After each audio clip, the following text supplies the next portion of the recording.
Hello students. Let us go ahead and continue with the next topic of this chapter, handheld devices. So we have read about microcomputers. Now we are going to read about handheld devices, something, a device that I can hold in my hand. So let us go ahead and read about them first and understand what it is trying to say. So devices that are small in size and can be easily held in the hand are called handheld devices. They can be conveniently carried in the pocket. Now, obviously, we know what are we talking about? Smartphones that we use daily. Smartphones, tablet computers are a few examples of our handheld devices. The handheld computers are also called personal digital assistants. PDA, very important. So the handheld devices, computers are also called personal digital assistants. That's a different name that we have given. So now you know that you can also call your mobile phone that you have at home personal digital assistant. These devices either have a touch enabled display screen, we all know we have a touch screen phone, as their input output interface, or a simple display unit with a keyboard. So we will have a look, okay? So we have either we have a touch screen or we can also have a display with a small keyboard. All right. Like a desktop computer. Now there's one more word that I would like to discuss. It says input output interface. What is an interface? An interface is nothing but an intermediate layer, or how to let me go ahead and explain it to you. It's kind of a person who will help us to communicate with the computer. All right, interface is the screen, or interface is how we go ahead and talk to the computer. So the display screen is what we see. We give the input on the mic on the screen of the computer, and we also see the output there only. Like a desktop computer, these devices can be used to perform any task. We know we can do almost all the things on a mobile phone nowadays, smartphone, that we can do on a laptop. Smartphone. A smartphone is a handheld device that combines features of a personal computer with other common features of a mobile phone.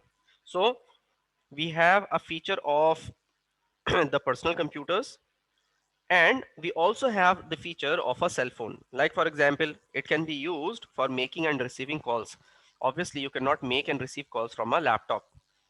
So making and receiving calls, text messaging, emailing, web browsing, capturing and viewing videos, gamings and much more. So we all know that these are all the activities that we do on a smartphone nowadays at home. Let's see the game console. A game console is a device used to play interactive video game. Now, which game console I am talking about? We have Xbox, very famous. Okay, we have Sony PlayStation. I'm sure at least one of you will be having these game consoles at home. So we cannot do any other work on these game consoles, but only and only play games on it. So let's read about them. A game console is a device used to play interactive video games. This device is equipped with a display screen. Okay, so it is saying that it is a game console is a device to play interactive video games. What are interactive? We interact with the game.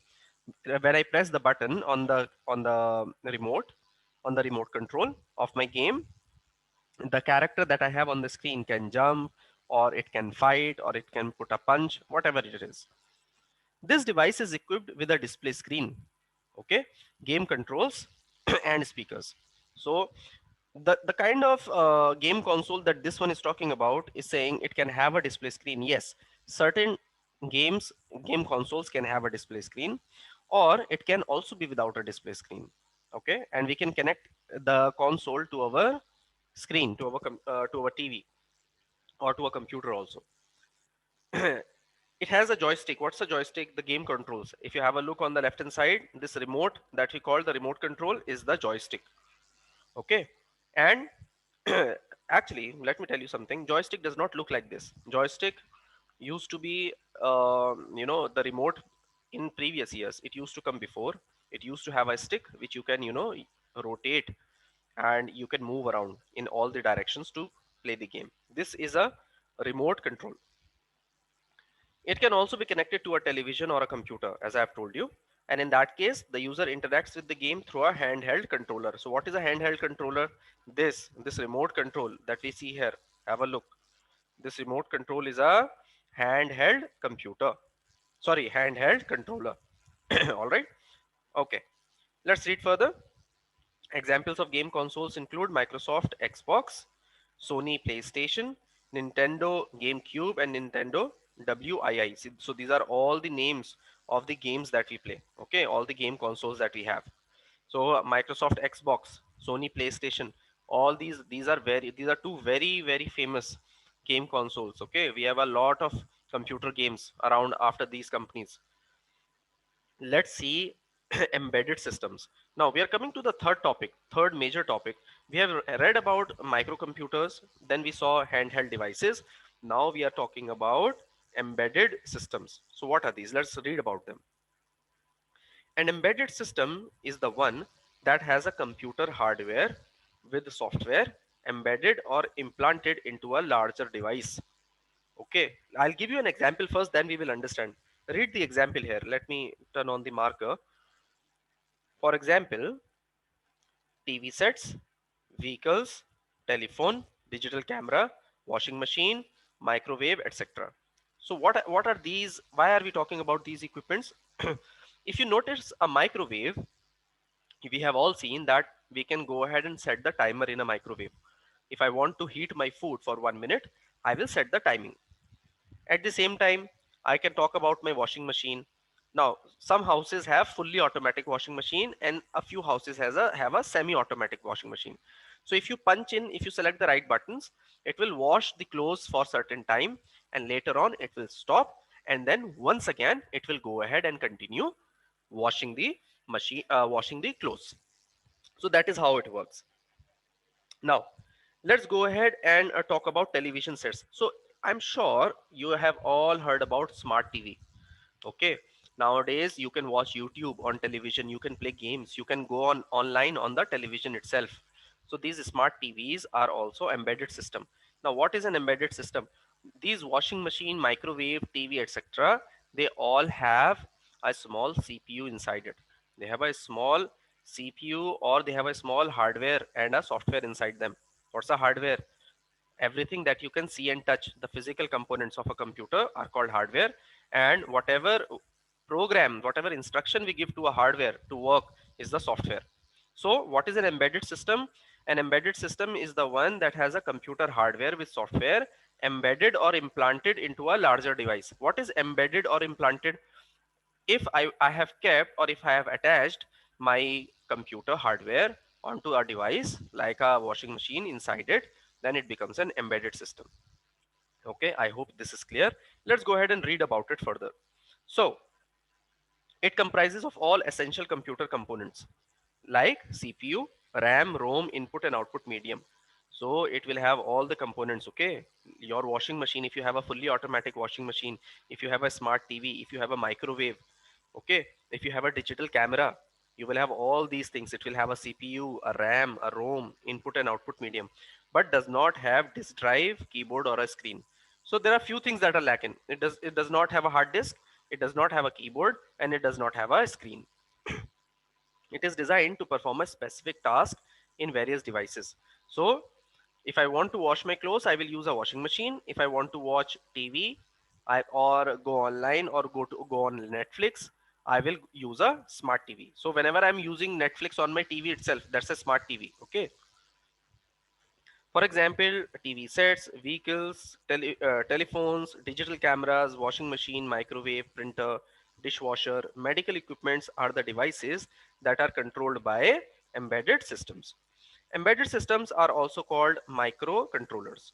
So, embedded systems are also called microcontrollers. That is a different name. Let us understand the concept of embedded computers with the help of a given example. So let us go ahead once again and go inside what an embedded system is. So let me go ahead and turn the page and see. Allow me a moment, please.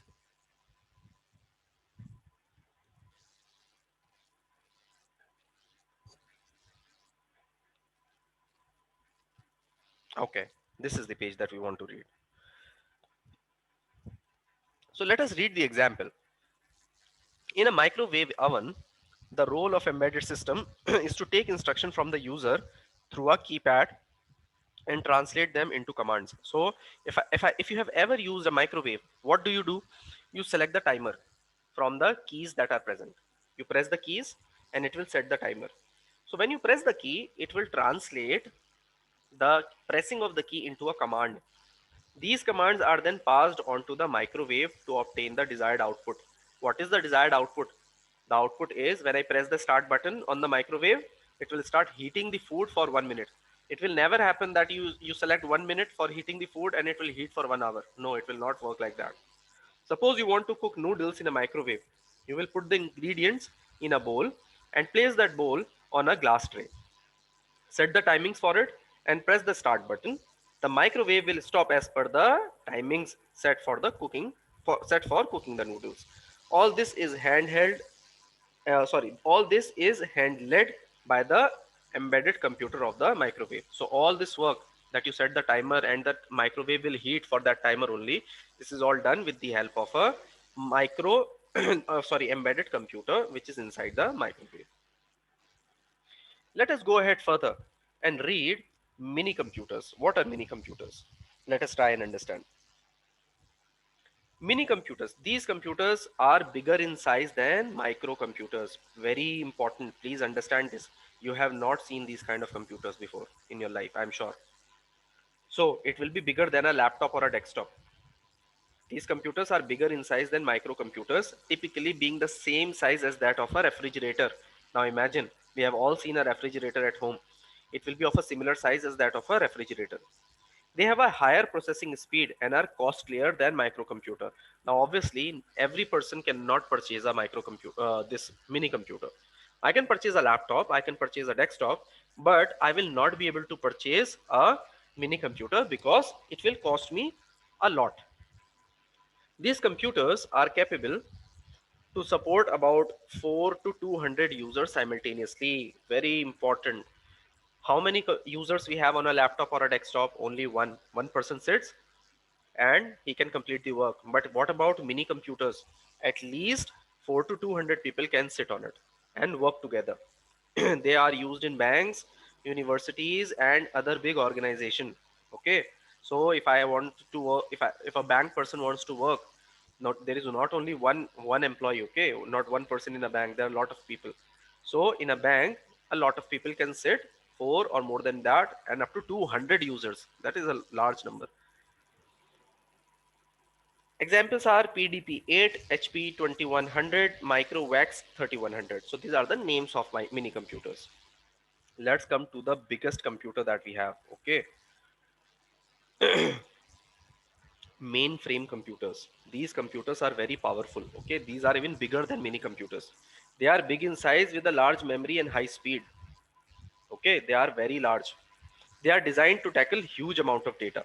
So just think about how much information the government of India will have about each and every person when we have our Aadhaar card. So all our data regarding each person is stored somewhere. Now, obviously, I cannot store that amount of data in my computer, in a small laptop or a desktop. So I will need a mainframe computer. More than 100 users can use a mainframe computer simultaneously. So how many users can work on it? Minimum 100 users can easily use it. These computers are used in networking environment. So what is a networked environment? Networked environment is a kind of an environment in which all computers are connected by the network or the internet. Mainframe computers are very expensive and are mainly used for bulk data processing in large business organization, universities, bank, scientific laboratories, airline, railway ticket reservation, stock exchange, etc. So wherever you want to have, wherever you want to solve a large, bigger problem, you will use a mainframe computer, like in a where in a bank or a business or scientific lab or aeroplanes, airline reservation, railway reservation. We all know if you want to book a ticket in railways, we will have to go do what? We book our ticket either online or on the railway station. Now, how many people are booking the ticket? Lakhs and lakhs of people are booking the ticket at the same time. Okay. What are the examples of mainframe IBM Z, that is Z series, PDP-10 and system Z10? Let's look at the last type of computer that we have. That is supercomputers. They are the highest speed computers, guys. They are very fast and they are very, very expensive. It is only the government who can own supercomputers. Okay, they are the most powerful computers with huge processing speed. These computers are used for weather forecasting, space research, and satellite control. So if you have a look on the right hand side, this picture which is given, you might think that these are cupboards or look something like a furniture, but these are computers. Okay, and where they are used? They're used in weather forecasting. So if you want to know what weather is going to be there after 1 month, you will have to use a supercomputer. Space research, astronauts, space and science work. If you want to know about satellite control, you want to control your satellite, these are huge works, right, that are done only using supercomputers. At the same time, they are also used for weather. Sorry, they have huge processing speed. As we can see here, we can read it here, they have huge processing speed. So if you want to use them, you will be able to process huge amount of data with a very high speed. Let's see the example. Cray 1, Cray 2, Param is an Indian supercomputer. uh, Tianhe 2, Sunway, Tai Hu Light, etc. So these names that you see, Tai Hu Light, they belong to either a Taiwanese company, probably, or a Chinese company. But Param is a supercomputer that India has. All right. So I hope, students, that this video was useful and we are able to understand. In the next video, we will continue with the next topic. I hope we are able to understand what we have learned here. So see you in the next video.